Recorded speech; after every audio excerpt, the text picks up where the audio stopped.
Hello, and welcome to this webinar about capital appeals for churches. My name's David Saint. I'm Chairman of Action Planning, and we do a lot of work with churches and Christian charities to help them raise the money that they need for the projects that face them.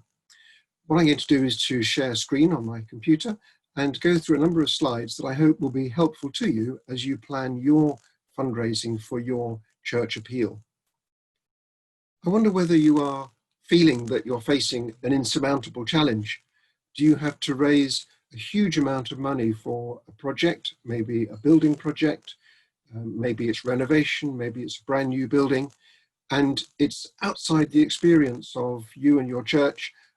You may be good at producing the money you need to keep the church running week in, week out, but for a major capital project, it may feel rather daunting. What I hope that these following slides will do is to give you a framework for thinking about what's the most effective way to tackle this challenge. What's the most effective way to raise the money that we need? A really important starting point, of course, is to be sure that we understand how much we do need. And an early part of your work will be to get proper costings for the project as a whole. Make sure you've counted everything in, including professional fees and surveys and VAT and fitting out and all of those sorts of things. Be clear about the total amount that you need to raise. And then the second question on this slide, how much is it possible to raise? That might seem a very strange question. How do you know until you've raised the money and it's in the bank? Well, of course you don't. But I'm going to share with you a tool that you can use to get a sense of, is it remotely possible, humanly speaking, to raise the money that we need?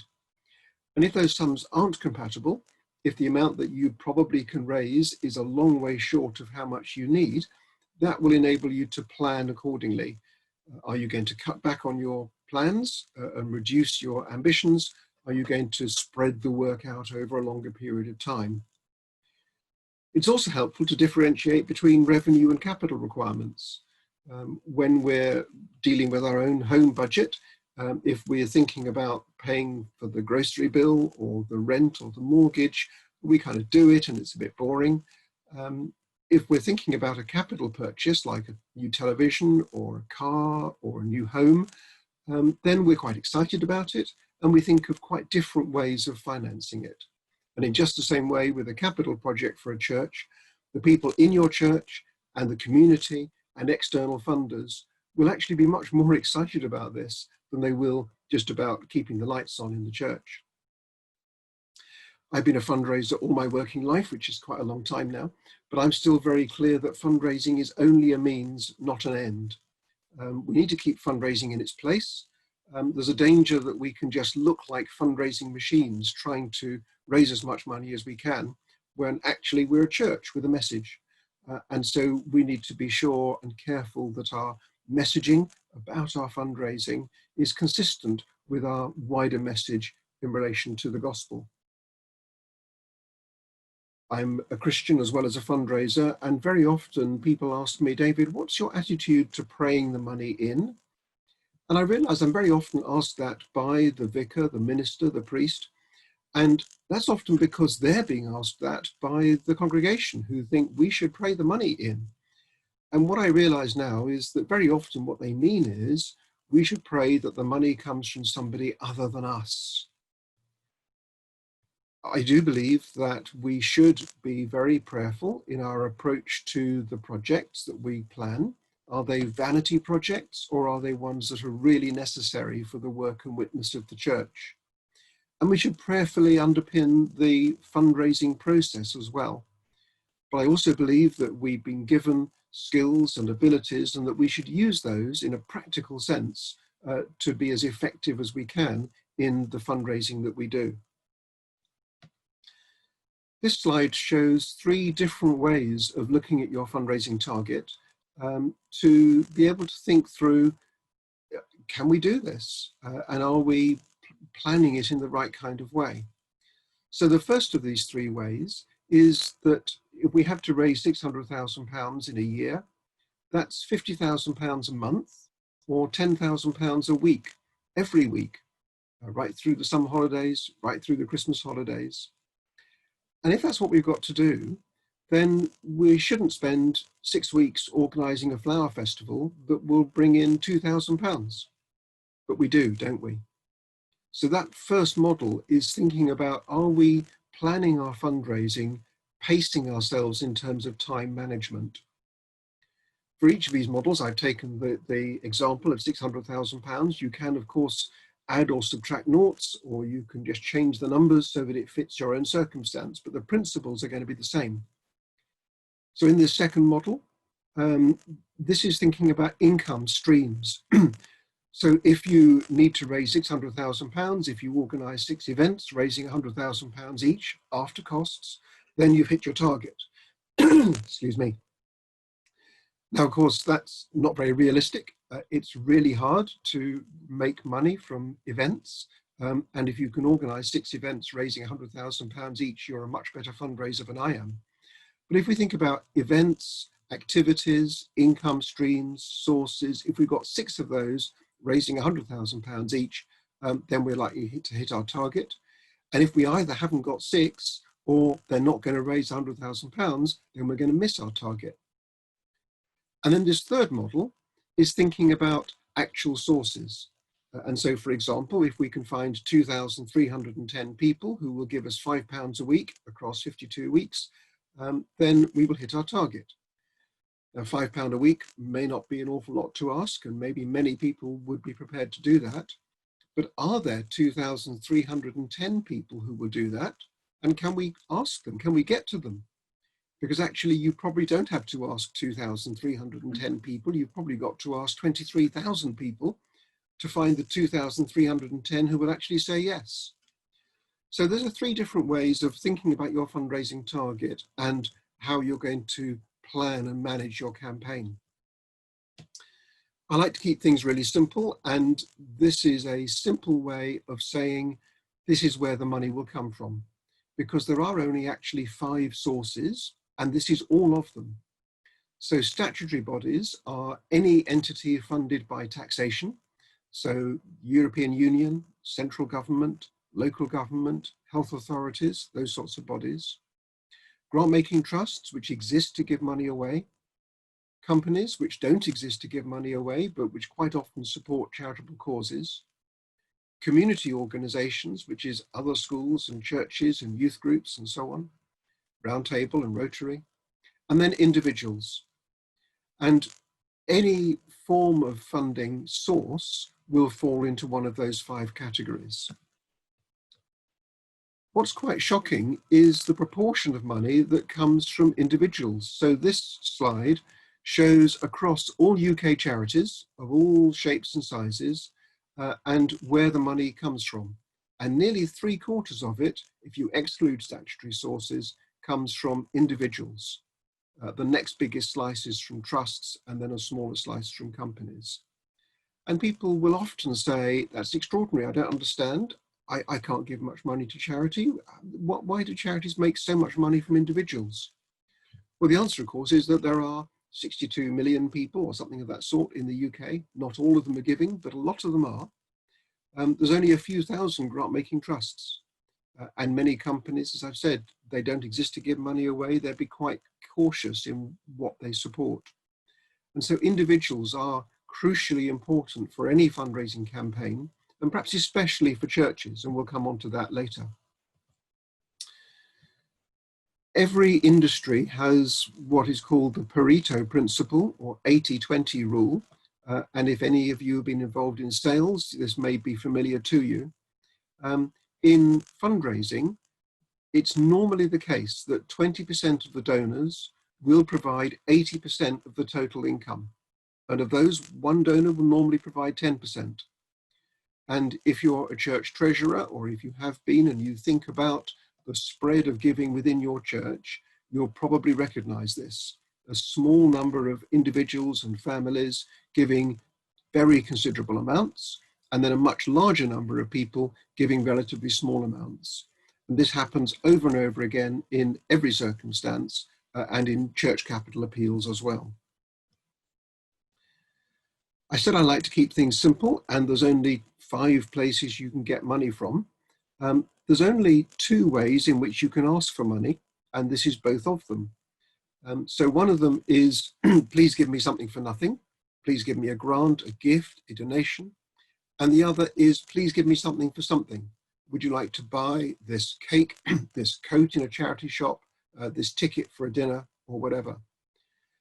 And it's worth thinking about which of these is the better form of fundraising. Increasingly, charities are offering goods and services. Actually, the best form of fundraising is asking for gifts, and there are at least two reasons for this. The first reason is that there's no cost of sale. If you say to somebody, will you give me £100 for our project? And they say yes, you get £100. If you say to somebody, would you buy a ticket for a fundraising dinner for £100? And they say yes, then you've still got the cost of providing the dinner. And even if you don't have to buy the dinner to give it to them, somebody still has to get all the ingredients together and put in the work and energy to make that dinner. And so you don't get the full £100. But the other point about this is that if you say to somebody, we're trying to raise, let's say, £600,000 for our church, would you give £100? The person might think, well, £100 isn't very much, but yeah, if you think it'll help, here you are, and you get £100. If you say to somebody, we're trying to raise £600,000 for our church, would you like to buy a ticket for a dinner for £100? That same person might think, gosh, £100 for a dinner? That's an awful lot of money. Oh, all right, it's for a good cause. And so they pay up. So in the first example, they actually feel a bit mean, only giving £100 towards your target. In the second example, they feel really generous and actually a bit hard done by, that they're giving you £100 for a dinner. So I would always start by looking at, can we ask for gifts? And later offering goods and services. Basically, asking for gifts is a great way of raising money from people who are already involved in the church, directly or indirectly. And offering goods and services is a great way of getting money from people who weren't going to give you any money otherwise. So reaching out way beyond the church networks. I said at the beginning I was going to share with you a tool for getting a sense of, is it possible to raise the money that you need? And this is it. It looks really boring. It's incredibly powerful. It's called A Rock and a Hard Place. You're looking at it now on PowerPoint, but of course you'd normally set this up as an Excel spreadsheet. The first 3 columns are the rock, and the last 6 columns are the hard place. So in the first column, size of gift, you would put at the top a size of gift which is 10% of your target. So let's suppose you're trying to raise £600,000 as per our example. You'd be looking for a lead gift of £60,000. So you put in that top left-hand box, size of gift, £60,000. In the next column, number, you'd put 1, because that would be pretty good to get one of those. And then you'd get Excel to multiply them together, and 1 times £60,000 is £60,000. And then in that left-hand column, you'd keep putting in the size of the gift, and it would get smaller. So you go maybe 50,000, 30,000, 25,000, going down. If you're trying to raise £600,000, I wouldn't have the bottom box anything less than £1,000. You will get smaller gifts, but you shouldn't be focusing time on getting them. You should be focusing on those larger gifts.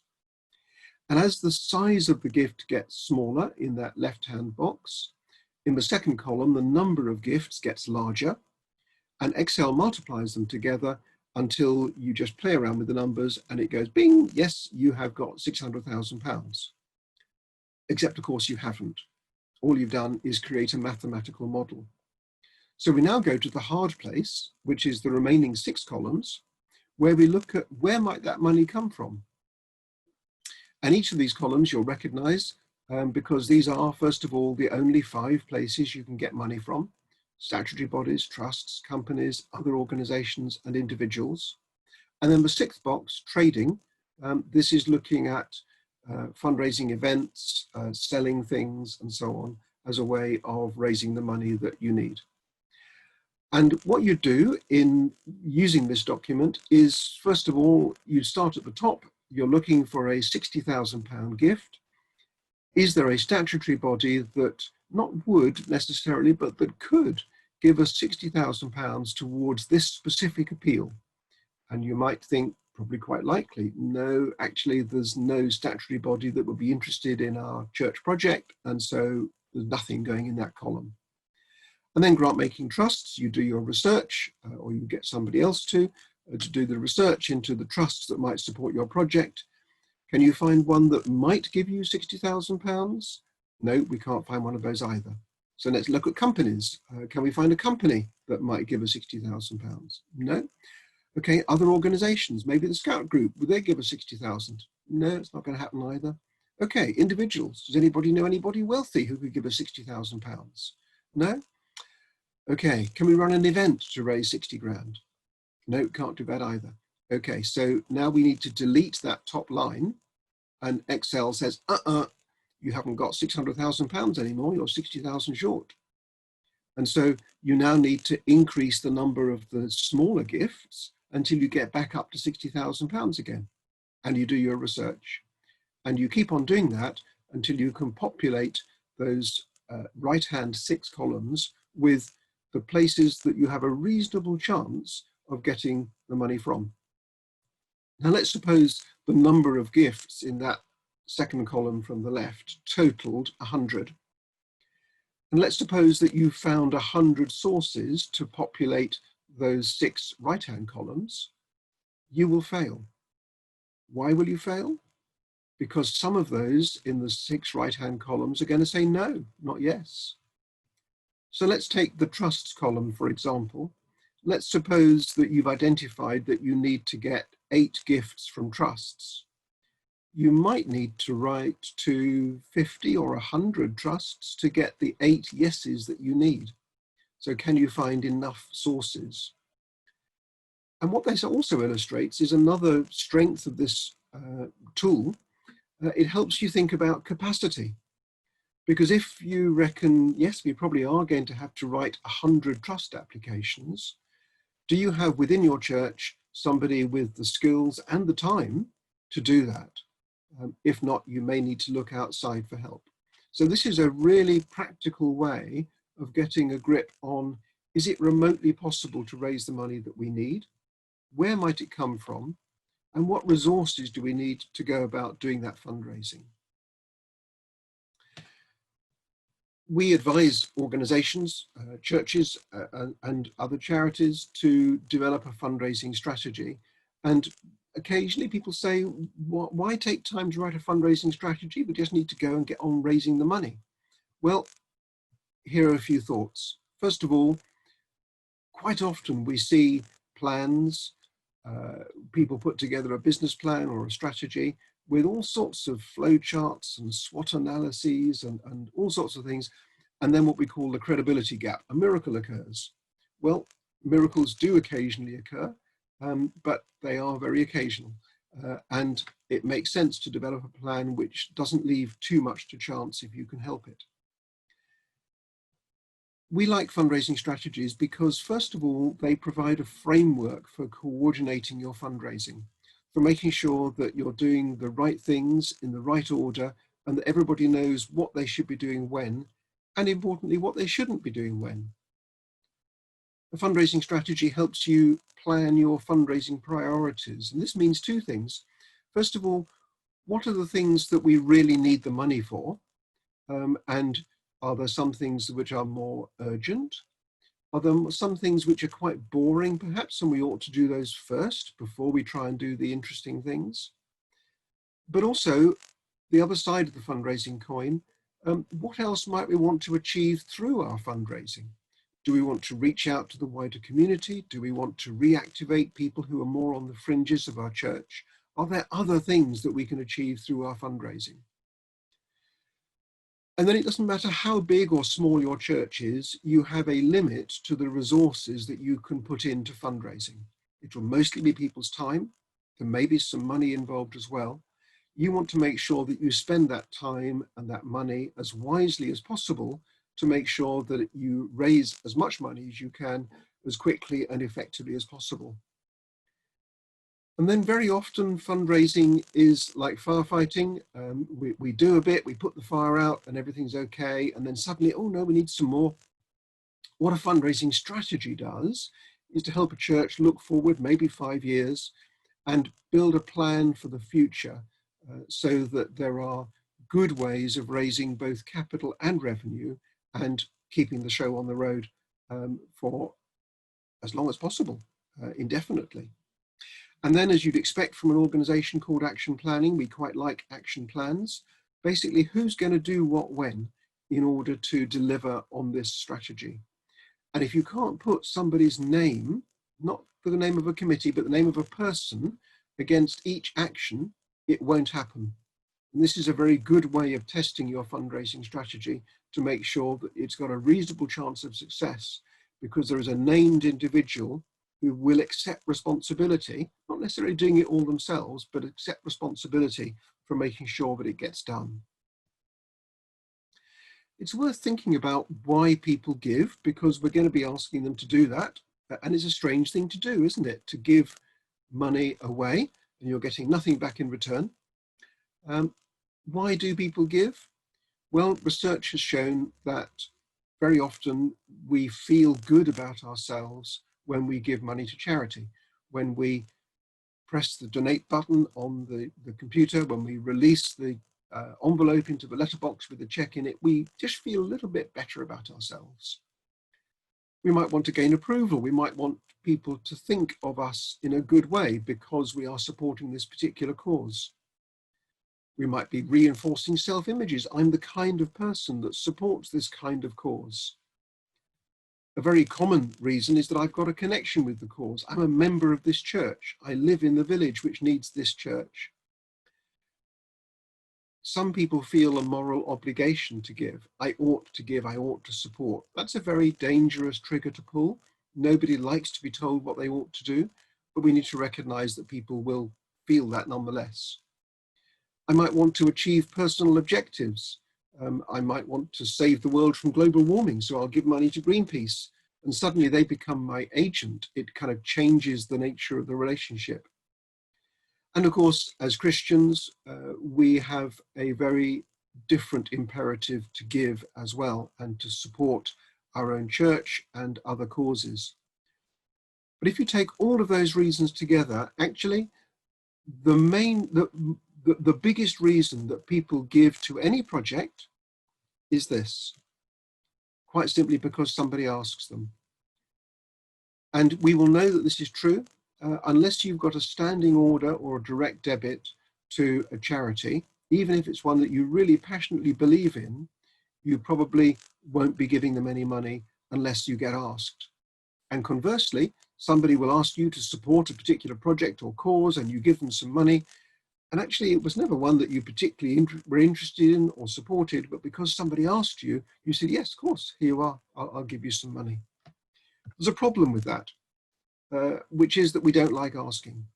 And what people often say to me is, well, David, the problem is we're Christians. It's very difficult for us to talk about money. And actually, no, it's not because we're Christians. It's because we're English or British, or actually people, an awful lot of people, even some Americans, find it difficult to do this. So I'm going to take you through a process to show how easy it is to ask for money. And as I do this, I want you to imagine an 8-year-old child who wants a Sony PlayStation, because they will go through every step of this process in the right way and maybe end up with their Sony PlayStation. So first of all, we need to know exactly what we want. And our 8-year-old child knows they don't want a Sony PlayStation. They want a Sony PlayStation PS4. I think it's soon going to be a PS5, actually. But if they got a PS3, that would be a disaster because that's the old model. You need to know exactly what you want. And two really bad phrases in fundraising are anything you can spare, every little helps. We need to know exactly what we want, and we need to be able to say to the donor, this is what we're trying to achieve. We hope that you might give a gift of this kind of order. Asking the people most likely to give. Our 8-year-old child isn't going to go down the road to the greengrocer and say, would you please give me a Sony PlayStation? They're not even going to ask mum and dad. They're going to ask granny and grandpa because they're the ones most likely to give. In our fundraising, people will often say, David, how do I get everybody out there to give us money? And actually, fundraising, successful fundraising, is a process of ever increasing circles. It's about starting right in the center with yourself. What am I giving to this project? And then with the leadership of the church, with the most committed givers, the most regular attenders, and working out in ever increasing circles.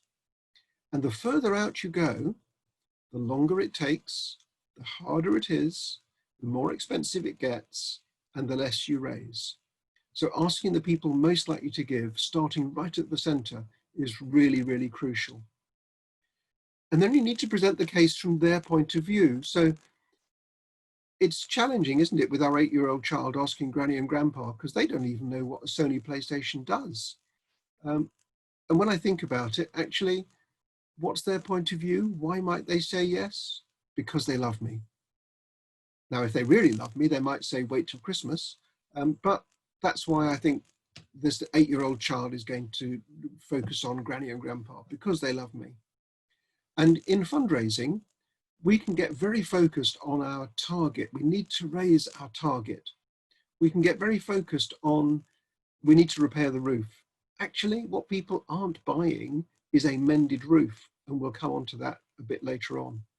But for every donor, you need to think about what's their point of view. Why are they going to be interested and care enough to give a meaningful gift?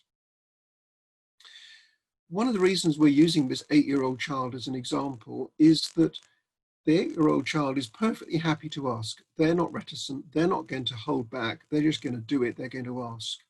As we get older, we kind of get more reluctant and we won't do it. Actually, the reason we won't do it is not because we think it's not polite or proper. It's because we're afraid somebody's going to say no. And it doesn't even occur to our 8-year-old child. They just ask. In fundraising, you do have the right to ask. The donor has the right to say no, and you need to remember that, but you have the right to ask. And one of the ways I describe this is that we're not actually asking, we're presenting an opportunity to give. And if we do it in that way, in that mindset, it makes it easier for ourselves and it makes it easier for the donor. And then we have to make it easy to respond, and we have to follow up, because if the main reason people don't give is that they're not asked, the next main reason is that they just don't get round to it. Best of intentions and all that. In fundraising, we've got bits of jargon like every industry has, and the case for support is one of those. Basically, it's about assembling evidence to make it a really strong case to your prospective donor that this is a great place for them to put their money. And the starting point for a case for support is something which describes the project, what's going to be involved, and what it will cost. And many cases for support start and finish with this, but actually that's just a description of the project. It's not the case itself, but it's a good starting point. The next thing that we have to do is to think about who is going to benefit from the project and in what way. How are we going to be helping particular people? And actually, this is what the donor really wants to buy. The donor is interested in changed lives. What can we say about the way in which our church project is going to help people maybe come to church who can't come at the moment because it's not comfortable or warm or accessible? Or maybe it's going to enable a community project to take place, which there's nowhere for it to happen at the moment. Who is going to benefit and in what way? And is that going to appeal to the donor? Is it cost effective? Is it good value for money? That doesn't mean is it cheap? Is it good value for money? And there's 3 examples here of a bed in a hospice, a Land Rover to go to Africa, and a counselling session. And donors, especially major donors and grant-making trusts, they kind of know what things cost. And if your project comes in at twice the cost of what these things normally cost, then they're going to want to know why. And if it comes in at half the cost, they're going to wonder whether you know what you're doing. Now, if there's a good reason for that, that maybe you got a special deal with a builder or something, then we need to be able to tell them that. And equally, if it's really expensive, maybe because there's some archaeological issues or something, then again, we need to be able to explain that to the donor so they understand. We need to be able to show that we are a credible organization to be able to invest in. And I've got here two examples of a well-structured, well-run organization and a Mickey Mouse outfit. And hopefully we're not a Mickey Mouse outfit. We need to be able to demonstrate that our church knows what it's doing, that we've got the credibility to be able to deliver a project of this scale. And often churches don't have the expertise in-house to be able to do this. But if you can say we're working with these architects, these quantity surveyors, these accountants, maybe these fundraising consultants, then you can bring in that expertise and show that that's how the project is going to be delivered in a credible way. This last slide in this section is different. Those first slides were looking at you and your organization, your church. What this slide thinks about is some different types of donor. So the young lady on the left-hand side, she's got a fistful of dollars. It's cash. I guess you don't care as long as it's money. She could choose to do anything she likes with it. She could give it to any one of 160 odd thousand different charities in the UK, probably 10 times that many in America, or she could spend it on herself. What is it about your project that's going to make her say, do you know what? I'd like you to have this cash. And then the gentleman on the right, it represents the director of a company, and he's about to go into his boardroom and say, ladies and gentlemen, I'm just agreed to give £50,000 to this church project. And they're going to say, you're mad. Our sales are down. We've got people on furlough. We can't possibly afford to give money to a church project. Have you given him the arguments, the persuasive statements to be able to say, actually, I understand all of that, but these are some really good reasons why we should be supporting this project at this time. And then the third picture at the top represents a committee from a grant-making trust sitting around a table considering applications from churches like you. And every trust has more applications than they can afford to give money to. They even have more applications that meet their criteria than they can give money to. And so in principle, you might pass the tests. Yes, in principle, we could give you money, but actually we've got all these other competing applications on the table as well. So what is it about your application that's going to make it stand out and make people say, actually, I want to support this one? So this slide pulls together all of those points and adds one or two others. What's the context? What's the problem or opportunity that we're dealing with? Why is it necessary? Why is it important? And if it's urgent, let's say so.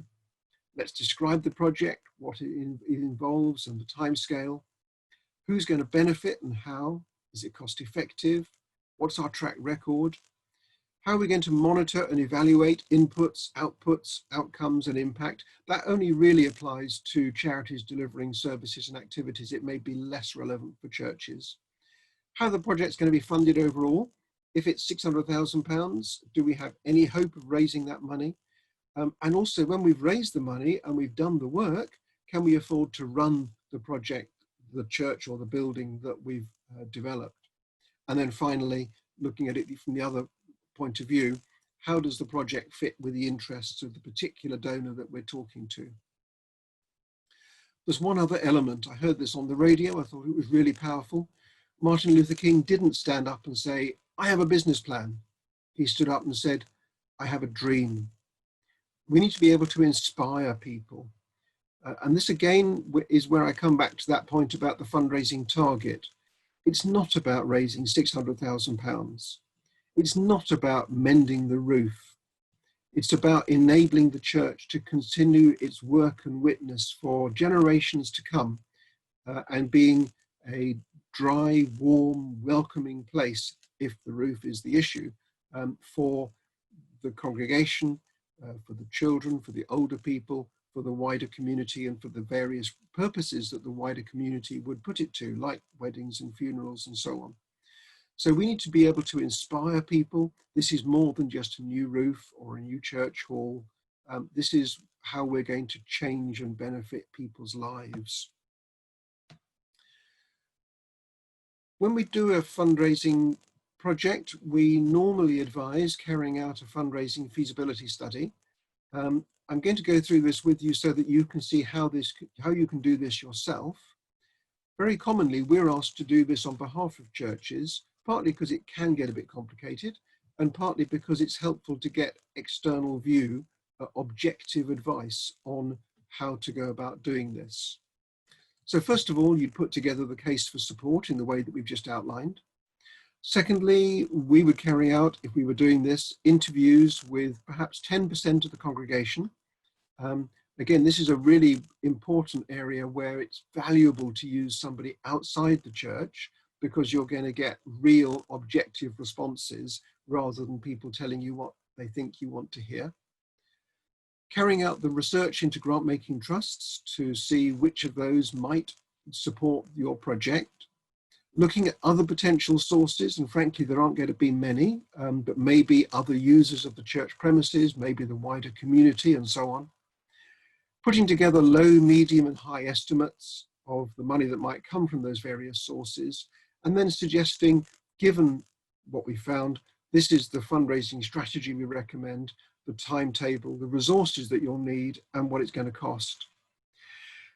And I've given here a real life example of a feasibility study that we did for a church that wanted to raise 2.2 million, and the low, medium, and high estimates. We identified 16 what we call top tier trusts that could make quite substantial donations. And we reckoned that the church might get between 85,000 and 425,000. Second tier trusts, where these are smaller trusts that would give smaller amounts of money.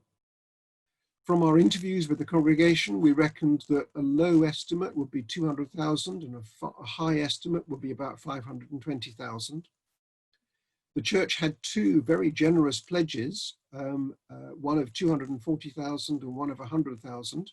Because those were pledges, those were the same numbers right through the low, medium, and high estimates. The vicar of this particular church had some contacts with major donors. He wasn't at all sure how he would be able to use those. And so we put in some quite wide-ranging estimates, from a low estimate of 20,000 up to a high estimate of 200,000. And then the church had a friends group, and we talked to them, and they said that at least they would give 12,000 because they had that money available already. At most, they might give 20 if they were able to do some fundraising as well. Now, what was interesting about this is that you will see that the total of the high estimate, 1.6 million, is still a long way short of the 2.2 million that the church wanted. And so we had to say to the church, really, the likely outcome here is that you'd raise a little bit more than 1 million, a long way short of the 2.2 that you want. And so the church had to go back to the drawing board and think about how can we reduce the target so that we're aiming for a lower amount so it feels achievable. It's really challenging, and in fact not very biblical either, to start to build a tower that you can't afford.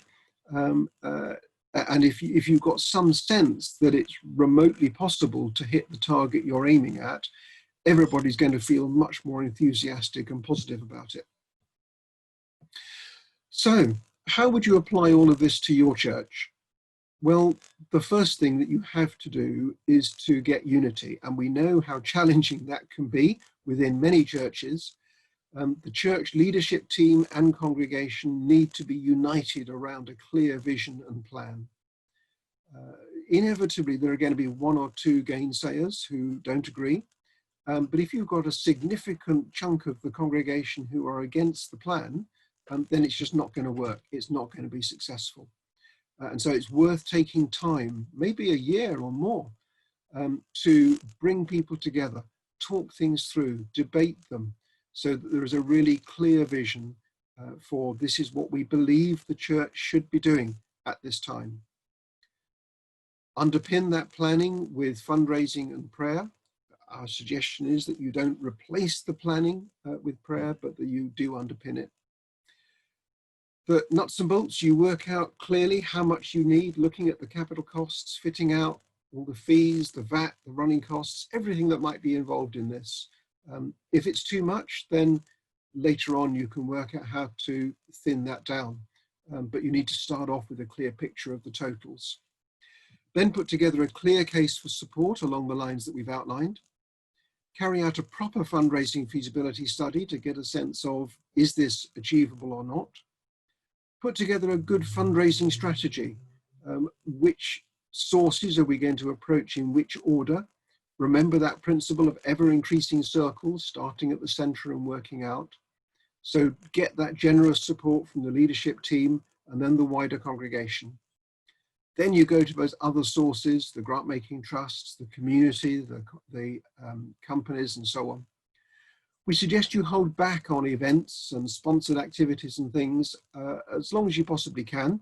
It's difficult because people often want to get cracking and want to get stuck in.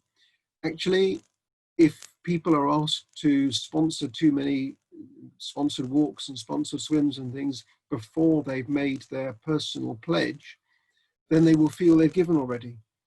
But actually, if somebody's asked to sponsor somebody, it's going to be maybe 10 quid, maybe 50 quid if they're being very generous. If they're asked to make a meaningful gift towards a £600,000 appeal, it's going to be a different amount. And then hopefully at the end, you celebrate success. So I wonder how you feel now about the challenge that you're facing. Does it feel as though, yeah, maybe there are some bite-sized chunks here, maybe there are some processes that we can use, some tools that we can use. These are some helpful ways of thinking about how we go about the fundraising. If you think that we might be able to help you more, then do please be in touch. As our website here on the screen, actionplanning.co.uk, or you can telephone me, David Saint, on 01737 814 758. The work that the churches in the UK do is amazing and important, both in terms of the support that it gives to local communities and its primary role of sharing the gospel. I wish you every success in your fundraising appeal, and if we can be of any assistance, do please let me know. Thank you.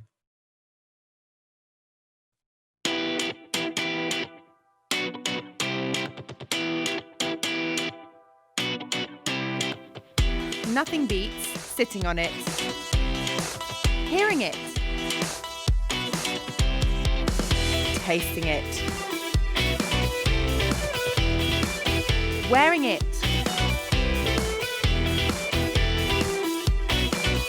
handling it, trying it,